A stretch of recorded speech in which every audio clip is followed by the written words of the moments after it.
Jenis usaha keempat yaitu kehutanan. Kehutanan adalah upaya untuk membuat, mengelola, menggunakan, dan melestarikan hutan untuk kepentingan manusia. Kepentingan manusia dapat berarti untuk memberikan keuntungan atau untuk pelestarian alam. Tanaman yang ditanam berupa pohon dan ditanam pada lahan liar. Contoh dari hasil kehutanan adalah kayu damar, rotan, dan jati. Kayu-kayu ini dapat diolah untuk material bangunan atau menjadi berbagai peralatan yang bermanfaat bagi manusia.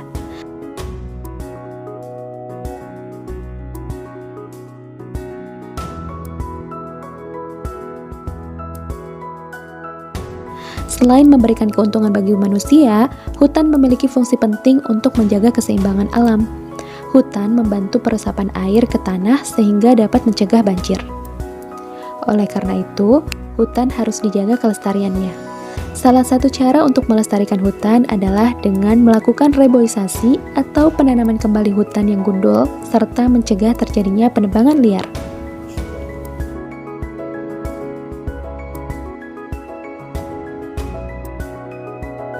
Jenis usaha yang kelima yaitu perikanan. Perikanan adalah usaha penangkapan atau pembudidayaan hewan perairan. Berdasarkan jenis perairannya, usaha perikanan dapat dikelompokkan menjadi dua, yaitu perikanan darat dan perikanan laut. Perikanan darat dilakukan di daratan melalui media kolam, empang, atau keramba. Perikanan daratan pun dibagi lagi menjadi dua, yaitu perikanan air tawar dan perikanan air payau. Perikanan air tawar yaitu membudidayakan ikan yang hidup di air tawar. Pembudidayaan dapat dilakukan di kolam, waduk, sungai, atau danau.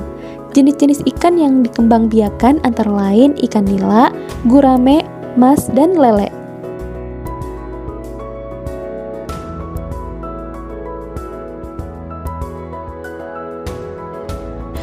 Perikanan air payau. Perikanan air payau yaitu perikanan menggunakan sarana air payau. Biasanya perairan air payau terdapat di tepi pantai yang berbentuk datar atau empang. Jenis-jenis hewan yang dikembangbiakan contohnya udang dan cumi-cumi. Coba teman-teman perhatikan gambar berikut. Gambar berikut merupakan jenis perikanan air tawar yang dibudidayakan di keramba pada perairan air tawar. Perikanan laut. Perikanan laut dilakukan dengan menangkap atau membudidayakan hewan-hewan yang ada di laut.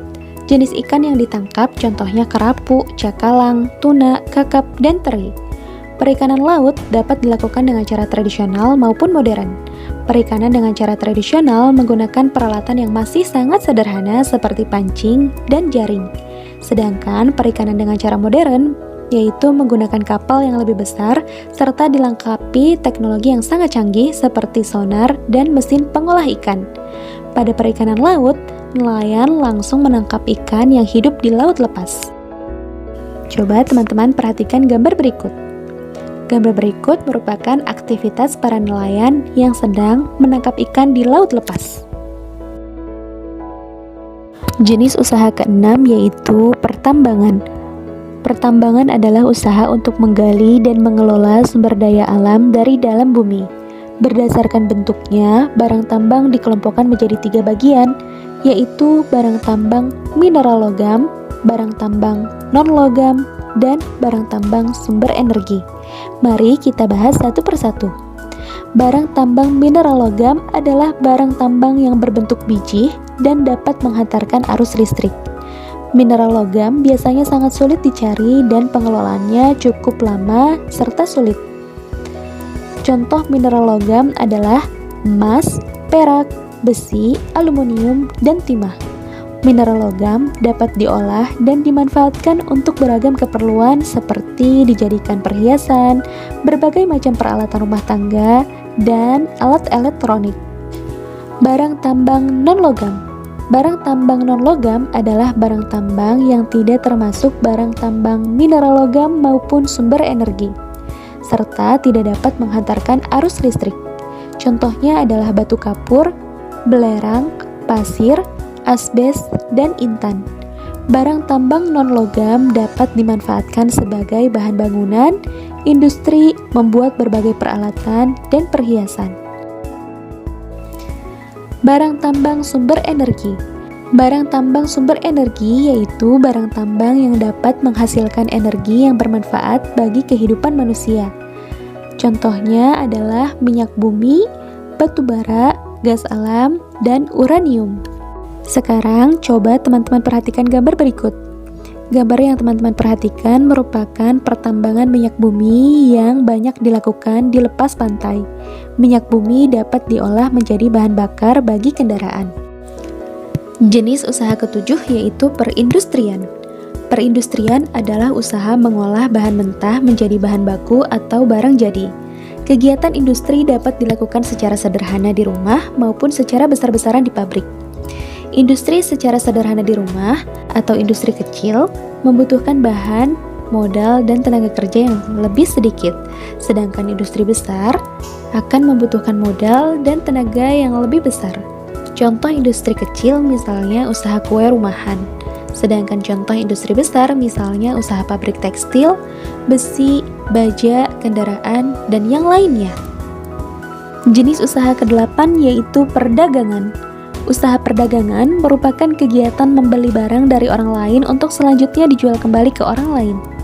Orang yang melakukan usaha perdagangan disebut pedagang. Pada usaha perdagangan akan meliputi 3 unsur penting yaitu produsen, konsumen, dan pasar. Produsen adalah orang atau perusahaan yang membuat, memproduksi, dan menjual barang dagangan. Konsumen atau biasa disebut pembeli adalah orang yang membeli barang dari produsen. Pasar adalah tempat bertemunya penjual dan pembeli untuk melakukan perdagangan. Ada 2 jenis pasar yaitu pasar tradisional dan juga pasar modern seperti pasar swalayan dan toko daring atau online shop. Barang-barang yang banyak diperdagangkan antara lain makanan, pakaian, rumah, kendaraan, alat elektronik, perabot rumah tangga, atau perlengkapan sekolah. Jenis usaha ke-9 yaitu jasa. Usaha jasa adalah usaha yang dilakukan seseorang dengan cara memberikan pelayanan kepada orang lain untuk mendapatkan imbalan. Wujud jasa tidak dapat dilihat tetapi dapat dirasakan manfaatnya. Jenis-jenis usaha jasa yang ada di masyarakat antara lain jasa angkutan dan transportasi, jasa keamanan, jasa kesehatan, jasa pendidikan, jasa bisnis dan keuangan, jasa usaha rumah tangga, jasa perawatan pribadi, jasa perumahan, dan jasa rekreasi dan hiburan. Coba teman-teman perhatikan gambar berikut. Gambar yang teman-teman perhatikan merupakan salah satu usaha jasa ojek daring yang menjual jasa angkutan transportasi dengan memanfaatkan teknologi informasi dan komunikasi.